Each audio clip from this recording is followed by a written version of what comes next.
जय हिंद दोस्तों, स्वागत है आपका यूपीएससी कंसेप्ट में। मैं हूं लक्ष्मीकांत और आप हैं हमारे साथ एक ऐसे विषय पर चर्चा करने के लिए जिससे हमारे समाज, हमारे संस्कृति और हमारे संस्कार का विकास हुआ है। तो दूसरी ओर वहीं उसका नाम लेकर लोगों को लड़ाया जा रहा है, सत्ता के शीर्ष पर बैठने के लिए उसका प्रयोग किया जा रहा है। तो आज का जो हमारा टॉपिक है वो है धर्म। धर्म क्या होता है? हिंदू, मुस्लिम, सिख, ईसाई, क्या यही धर्म है? और धर्म का क्या क्या परिभाषा दिया गया है? जैसे गीता में, महाभारत में तुलसीदास ने धर्म के बारे में क्या कहा है, मनुस्मृति में क्या कहा गया है, आज हम इसे देखेंगे। भारत में धर्म को 4 संदर्भों में देखा जाता है: स्वभाव, कर्तव्य, पंथ, संप्रदाय और साधना पद्धति। तो इनका क्या क्या अर्थ होता है, आइए देखते हैं। तो सबसे पहले हम देखेंगे धर्म क्या है। तो धर्म संस्कृत के धृ धातु से बना हुआ है जिसका अर्थ होता है धारण करना। धर्म संस्कृत के धृ धातु से बना हुआ है जिसका अर्थ होता है धारण करना। तो हमें क्या धारण करना चाहिए? उच्च नैतिक मूल्य। यह उच्च नैतिक मूल्य क्या होता है? देखिए, सच्चाई, ईमानदारी, प्रेम, दयालुता का भाव। मान लो कोई जीव है, उसे हम मार देते हैं, ये हमारा नैतिक गुण नहीं है, नैतिक मूल्य नहीं है। उसके प्रति हमारे अंदर सहिष्णुता होनी चाहिए, दयालुता होनी चाहिए, ये होता है नैतिक मूल्य। तो इसका हमें धारण करना चाहिए। कर्तव्य का पालन करना चाहिए, जैसे हमारे माता पिता का सेवा करना चाहिए, अपने माता पिता का सेवा करना चाहिए। आज देख रहे हैं कि जैसे ही माँ बाप वृद्ध हो जा रहे हैं, उन्हें लेके जाके आश्रम में, वृद्ध आश्रम में वहाँ पे एडमिट कर दे रहे हैं। तो क्या यह है धर्म? नहीं, हमें उनका सेवा करना चाहिए। हमारा धर्म ये सिखाता है। हिंसा नहीं करनी चाहिए। किसी जीव को हम मार देते हैं, जैसे बकरीद पे मुसलमान लोग बकरे को मारते हैं, मुर्गियों को काट के खा जाते हैं लोग, अन्य अन्य जीव को मार मार के खाते रहते हैं। तो हिंसा नहीं करनी चाहिए, मतलब किसी जीव को नहीं मारना है। आपने एक वाक्य सुना होगा, अहिंसा परमो धर्म, मतलब कि अहिंसा ही सबसे उच्च धर्म है, परम धर्म है। आया समझ में? तो हमारा भारत में जो धर्म का परिभाषा दिया गया है इस स्वरूप में दिया गया है, नहीं कि हिंदू, मुस्लिम, सिख, ईसाई, बौद्ध, जैन जैसे कि आज के पॉलिटिशियन लड़ा रहे हैं लोगों को, एक दूसरे में लड़ाया जा रहा है कि तुम हिंदू हो, वो मुस्लिम है, लड़ो। ये अपना मस्जिद बना रहा है, वो अपना मंदिर बना रहा है। ये धर्म की परिभाषा नहीं है, लोगों को बेवकूफ़ बनाया जा रहा है। तो आइए देखते हैं कि भारत के संदर्भ में क्या क्या इनका अर्थ है। तो सबसे पहले हम देखेंगे स्वभाव। एक धर्म का अर्थ स्वभाव भी होता है। स्वभाव क्या है? जैसे पानी का धर्म है प्यास बुझाना, गीला कर देना, ठीक है। इसकी जो प्रकृति है, प्रकृति की बात होगी यहाँ पर, स्वभाव में प्रकृति की बात होगी। जैसे हमारे कान का क्या धर्म है? आप सुन रहे हो, हमें कैसे सुन रहे हो? आपके कान जो है वो अपना प्रकृति निभा रहा है, अपना फर्ज निभा रहा है, अपना धर्म निभा रहा है, इस कॉन्टेक्स्ट में कहा गया है। उसके बाद अग्नि का धर्म है जलाना, हवा का धर्म है सुखाना। तो इन लोगों के क्या है? यह प्रकृति है। तो इस संदर्भ में एक धर्म का प्रयोग किया जाता है। जो हमारा दूसरा धर्म का प्रयोग किया जाता है कर्तव्य के सेंस में, और यही कर्तव्य का सेंस पूरा प्राचीन भारत से आज तक हमारे संस्कृति, हमारे संस्कार और हमारे समाज का निर्माण किया है। जैसे एग्जाम्पल में देखते हैं राजधर्म। राजधर्म का अर्थ होता है राजा का धर्म, राजा का क्या क्या दायित्व बनता है, उसका क्या धर्म है। मतलब कि वो अपनी प्रजा की सेवा करे, दूसरे ओर से कहीं युद्ध हो, आक्रमण हो प्रजा पर तो उसे रोके, हमारा प्रजा कैसा चल रहा है, क्या कुछ किसी चीज़ की उसको कमी तो नहीं है, इसका ध्यान रखना क्या है, राजा का धर्म है। उसके बाद हो जाता है मित्र धर्म। अब मित्र धर्म क्या होता है, जैसे हमारे आपके या किसी और के सभी के फ्रेंड होते हैं, तो उनका धर्म क्या है। अगर हम कोई गलत काम करते हैं तो बताए कि नहीं तुम गलत काम कर रहे हो, उसे रोके। कभी हमें किसी चीज़ की आवश्यकता हो तो आवश्यकता में हमें संभाले भी, हमारे साथ खड़ा रहे हमारे साथ हुआ मुसीबत में, तो ये होता है मित्र धर्म। उसके बाद आ जाते हैं विद्यार्थी धर्म। जैसे आप सुने होंगे विद्यार्थी का भी 5 धर्म होता है, मतलब 5 लक्षण होता है विद्यार्थी का। काक चेष्टा, बको ध्यानम, स्वान निद्रा तथैव च, गृह त्यागी, अल्पाहारी, विद्यार्थी पंच लक्षणम। मतलब काक चेष्टा मतलब कौवे की तरह विद्यार्थी का चेष्टा होना चाहिए, मतलब सीखने की उसकी चेष्टा कौवे की तरह होनी चाहिए। बको ध्यानम मतलब बगुले की तरह ध्यान लगाकर उसे पढ़ना चाहिए या लिखना चाहिए। स्वान निद्रा मतलब कुत्ते की तरह, स्वान मीन्स कुत्ता, कुत्ते की तरह सोना चाहिए कि अगर कोई जा रहा है तुरंत फटाक से जग जाओ। ज़्यादा सोने वाला विद्यार्थी अच्छा नहीं होता है। उसके बाद अल्पाहारी मतलब कम भोजन करना, आप ज़्यादा भोजन कर लेंगे तो आपको नींद आने लगेगी, पढ़ाई नहीं हो पाएगी, तो कम भोजन करिए। गृह त्याग, गृह त्यागी मीन्स क्या होता है, अपने घर को छोड़कर जाके कहीं दूसरी जगह पर पढ़ना। आज देख रहे हैं ना शिक्षा के केंद्र बन गए, जाके देखिए सभी स्टूडेंट दिल्ली में भरे पड़े हुए हैं, कोटा में, इलाहाबाद में। ये सब क्या है, अपने गृह को त्याग कर कर जाकर वहाँ पे पढ़ रहे हैं, तो उनको क्या है, यह धर्म है। अब कर्तव्य के सेंस में हम उदाहरण देख लिए। अब देखते हैं कि महाभारत, गीता, मनुस्मृति, तुलसीदास और गांधी जी धर्म का क्या क्या परिभाषा बता रहे हैं। ये किताबें जो है, महाभारत हो गया, गीता हो गया, या धर्म के बारे में क्या क्या कहा गया है इन सभी में। तो देखिए जो हमारा महाभारत है उसमें कहा गया है कि धरती धारती वा लोकम इति धर्म, मतलब जो इस लोक जीवन में धारण करने योग्य है वही क्या है, धर्म है। इस लोक जीवन में हमें क्या धारण करना चाहिए, वही जो बताएं, सच्चाई, ईमानदारी, दयालु, उसी के कंटेंट्स में यह कहा गया है। और वहीं गीता में क्या कहा गया है कि यदा यदा ही धर्मस्य ग्लानिर्भवति भारत, मतलब यदा यदा ही धर्मस्य, जब जब धर्म की हानि होगी।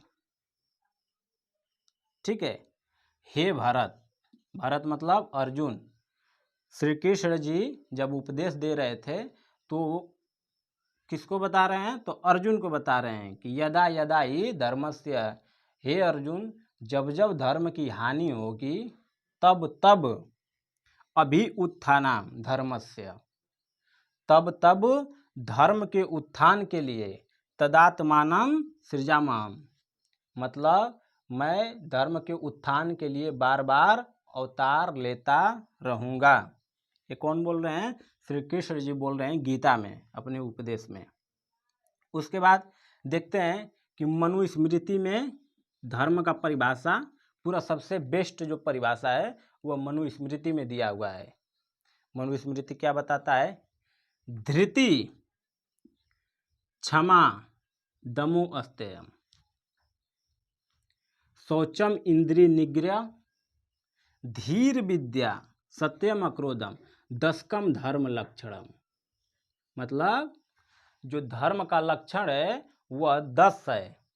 तो वह कौन कौन सा है, धृति मतलब धैर्य, क्षमा मतलब किसी को क्षमा कर देना, दमु, दम मतलब नहीं कहते हैं कि तोरी में दम है, तो इसी को दमो मतलब अपने मन को कंट्रोल करना, अस्तेयम मतलब चोरी नहीं करना, शौचन मतलब साफ सफाई से रहना, इंद्रिय निग्रह मतलब जो हमारी पांचों इंद्रियां हैं उस पर कंट्रोल रहना, धीर विद्या चालाक होना, विद्या मतलब ज्ञान अर्जित करना, सत्य मतलब हमेशा सत्य के रास्ते पर चलना, सत्य बोलना, अक्रोधम मतलब आपको गुस्सा नहीं करना है, क्रोध नहीं करना है, दशकम धर्म लक्षण, यही क्या है, धर्म का लक्षण है। देखिए इसमें कहाँ हिंदू मुस्लिम लिखा गया है, इस परिभाषा में कहाँ लिखा गया है हिंदू मुस्लिम, कहीं किसी मजहब, कहीं पूजा पाठ संप्रदाय, कहीं नहीं यहाँ पर बात की गई है।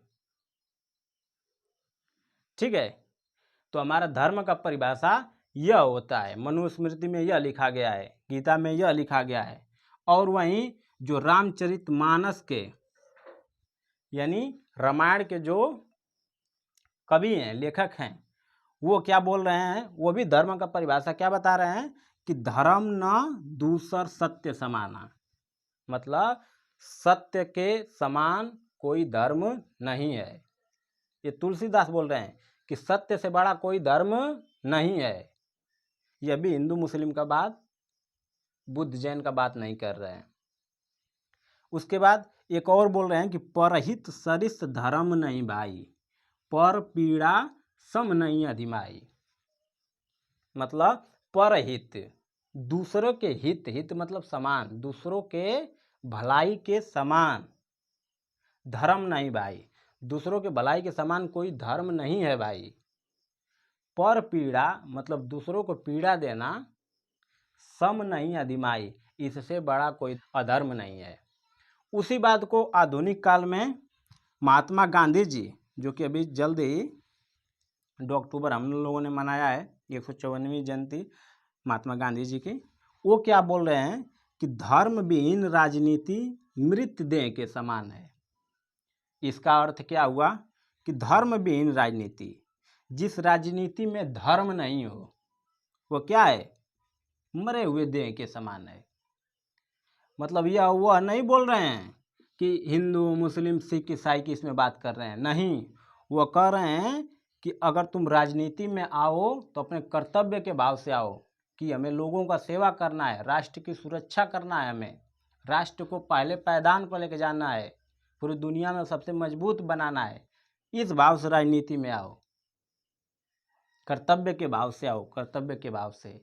ये नहीं कि हम आज बन गए, नेता बन गए, लीडर बन गए, पॉलिटिशियन बन गए तो बोरिया भर भर के पैसा हम जमा कर रहे हैं, वो भी विदेश में, उस वाले बैंक में, उस वाले बैंक में। आज के राजनेता तो यही कर रहे हैं और लोगों को गुमराह किया कि जा रहा है बस जीतने के लिए कि तुम हिंदू हो, वो मुस्लिम है, वो सिख है।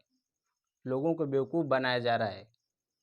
जब तक आप ज्ञान इन विषयों का नहीं रहेगा तब तक आपको बेवकूफ़ बनाया जाएगा। तो ये हो गया कर्तव्य के सेंस में कि क्या क्या परिभाषा आप मैंने सभी बताया। इस तरह से कर्तव्य के सेंस में आप देखेंगे। जो तीसरा होता है धर्म का मतलब, भारत में यह सबसे ज़्यादा खूब प्रयोग किया जा रहा है आज के डेट में, वो होता है पंथ, संप्रदाय, मजहब। इसके उदाहरण आपको हम बता देते हैं, जैसे इस्लाम, सिख, बौद्ध, जैन, हिंदू। ठीक है, तो आज इन संदर्भों में बस लोगों को बता बता कर क्या किया जा रहा है, गुमराह किया जा रहा है। तो पंथ, संप्रदाय, मजहब क्या होता है?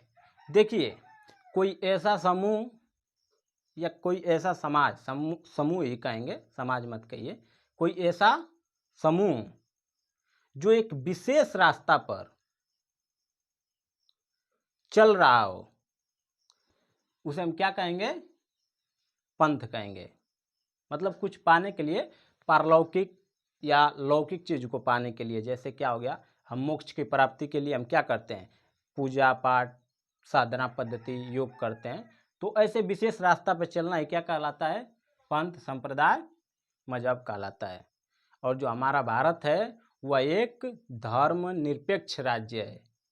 मतलब आप किसी धर्म को मानते हैं तो भी ठीक है, नहीं मानते हैं तो भी ठीक है, कोई आपको रोकने टोकने वाला नहीं है। तो आज इन कॉन्टेंस में ज़्यादा से ज़्यादा प्रयोग किया जा रहा है। इसमें भी कुछ उपधर्म होते हैं, जैसे बौद्ध धर्म में हीनयान महायान, ठीक है। जैन धर्म में दिगंबर श्वेतांबर, हिंदू धर्म में वैष्णव शैव, ठीक है। तो इन संदर्भों में आज ज़्यादा से ज़्यादा प्रयोग किया जा रहा है। उसके बाद जो चौथी हमारी है धर्म का चौथा संदर्भ जो है वो है अलौकिक साधना पद्धति, ठीक है। ये साधना पद्धति क्या है, सबसे पहले इसे हम देखते हैं। तो जो साधना पद्धति होता है, देखिए आप पूजा पाठ क्यों करते हैं, क्योंकि आपको कहीं ना कहीं किसी चीज़ में पारलौकिक चीज़ जो इस पृथ्वी पे नहीं है, कहीं हम अन्य जगह मानते हैं, उसमें हमें विश्वास होना चाहिए। जैसे हम कहते हैं कि तुम अच्छा कर्म करो, तुम्हें मोक्ष की प्राप्ति होगी, मतलब मोक्ष मिलेगा। उसी बात को बौद्ध धर्म में निर्वाण कहा गया है, जैन धर्म में कैवल्य कहा गया है, मुस्लिम धर्म में हेवन कहा गया है, स्वर्ग, कि तुम्हें जन्नत नसीब होगा, ठीक है। तो जन्नत, मोक्ष, निर्वाण, कैवल्य, सबका अर्थ एक ही है, ठीक है। तो इसकी प्राप्ति के लिए हम कोई न कोई विधि अपनाते हैं, उसे क्या कहते हैं, साधना पद्धति कहते हैं। यह तो धर्म के उदाहरण थे ना, ये धर्म के उदाहरण है, पंथ के उदाहरण है, हिंदू मुस्लिम सिख ईसाई, ठीक है। लेकिन जो हमारा मोक्ष है, कैवल्य है, हेवन है, उसको प्राप्त करने के लिए जो जिस साधना पद्धति का प्रयोग किया जाता है, जैसे हमारे हिंदू धर्म में क्या होता है, हम पूजा पाठ करते हैं, भक्ति मार्ग से मतलब भगवान को या मोक्ष को प्राप्त करना चाहते हैं। कुछ लोग होते हैं जैसे महात्मा बुद्ध जी ज्ञान के मार्ग से मोक्ष और को प्राप्ति करना चाहते थे, महानिर्वाण की उनकी प्राप्ति हुई, ठीक है। तो जो भक्ति वाले हैं वो पहले ये सोचते हैं कि हम पहले भगवान को या मोक्ष को मानेंगे कि हाँ ऐसा होता है, उसके बाद हम पूजा पाठ करेंगे और भगवान का हमें दर्शन होगा या प्राप्ति होगी, मोक्ष की प्राप्ति होगी। लेकिन जो ज्ञान वाले होते हैं, ज्ञान मार्गी होते हैं, वो कहते हैं कि नहीं, सबसे पहले हम ज्ञान अर्जित करेंगे, उसके बाद देखेंगे कि हाँ सही में मोक्ष होता है कि नहीं होता है। तो यह होता है साधना पद्धति। हम अलग अलग प्रकार से साधना करते हैं, पूजा करते हैं, वंदना करते हैं, ये हो जाता है साधना पद्धति। तो धर्म का असली मतलब यह हुआ, देखिए इसमें कहीं नहीं हिंदू मुस्लिम का, हिंदू मुस्लिम देखो एक बहुत छोटा, इसे हम पंथ संप्रदाय कहते हैं। इस कॉन्टेक्स्ट में पूरा भारत का धर्म का मतलब नहीं रहा है, मतलब धर्म का पूरे भारत में इन संदर्भों में रहा है। देखिए मनुस्मृति में यह, गीता में यह, महाभारत में यह, ठीक है, इन कॉन्टेक्स्ट में देखा गया है। तो यह धर्म का वीडियो आपको कैसा लगा, आप कमेंट जरूर से ज़रूर करें। मिलेंगे नेक्स्ट वीडियो में, तब तक के लिए जय हिंद।